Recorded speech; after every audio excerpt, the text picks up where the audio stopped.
Bienvenue à l'écoute de notre émission Petit sujet psychologique. Éléonore Tarlet, bonjour. Bonjour. Alors vous êtes psychologue et psychothérapeute. Les auditeurs vous connaissent parce que vous intervenez régulièrement à ce micro pour nous parler de différents sujets. Et aujourd'hui, vous venez nous parler de méditation.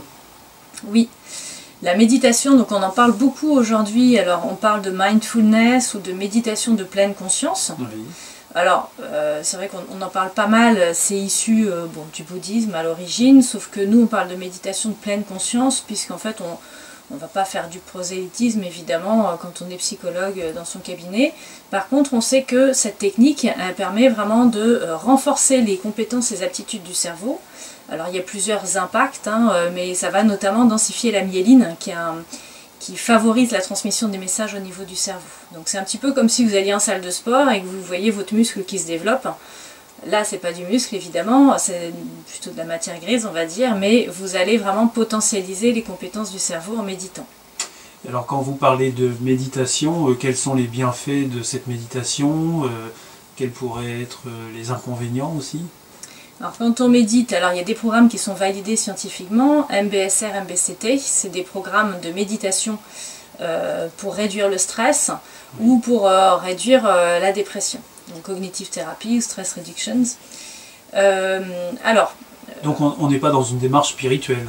Non, pas du tout. Alors, je pense qu'en méditant, on développe après une certaine ouverture, mais nous, au démarrage, on ne médite pas pour ça. Au cabinet, on médite pour réduire la dépression et pour permettre aux gens de se détacher de leurs pensées, notamment des pensées négatives. Et alors, comment ça fonctionne exactement? Alors, c'est ça le truc, puisque moi, je me rends compte, donc je fais un petit peu des soutiens à l'initiation de méditation. Quand les gens décident de méditer, ils ont un peu des a priori ou des fausses attentes. Ils pensent qu'en fait, méditer, c'est un peu comme de la relaxation et que c'est éviter. Si je médite, je vais aller bien, si je médite, je vais être zen.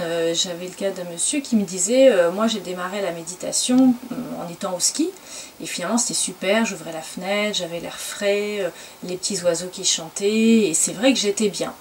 Puis je comprends pas, je rentre de vacances, je reviens chez moi, je suis plus dans le même état.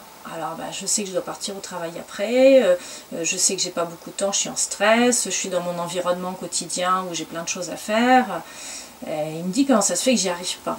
Alors la méditation, ça n'est pas faire en sorte que tout aille bien ou être toujours dans un contexte positif ou favorisant, parce que là on va plutôt être dans de la contemplation, et c'est très bien aussi.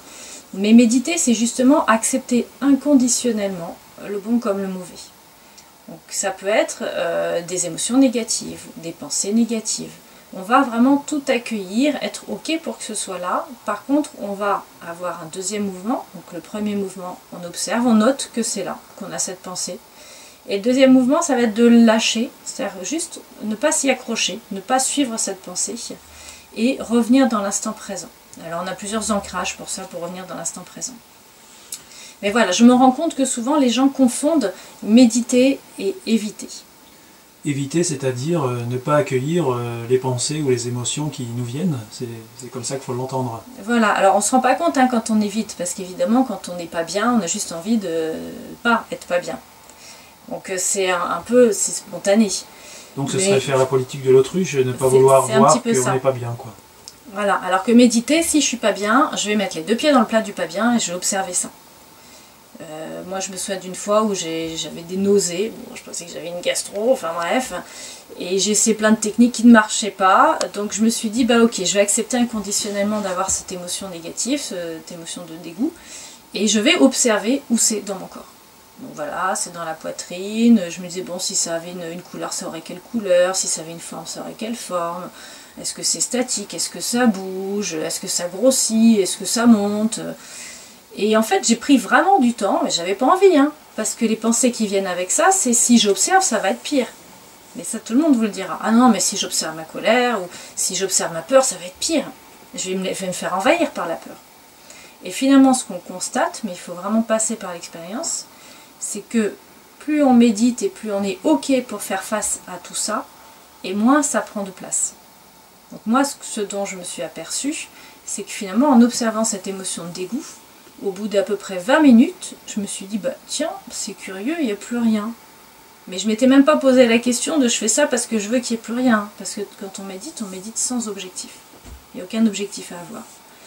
Mais j'étais vraiment curieuse, comme si vous regardiez un tableau. J'étais curieuse de ça. Je me suis dit, bon, c'est à quelle couleur, c'est quelle forme. Ah, tiens, ça, ah, bah, ça monte. Ok, ça monte, d'accord. Bon, bah, peut-être, je vais vomir. Ok, peut-être, on observe ça.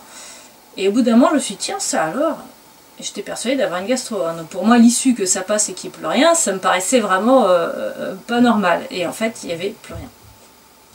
Donc en fait, il y a des circuits comme ça qui fonctionnent mieux dans un sens que dans un autre, et éviter prolongerait finalement ces mauvaises pensées ou ces émotions qu'on ne souhaiterait pas avoir. C'est ça, plus vous évitez de regarder droit dans les yeux le problème, plus il prend de place. Donc vous invitez vos patients à regarder le problème en face.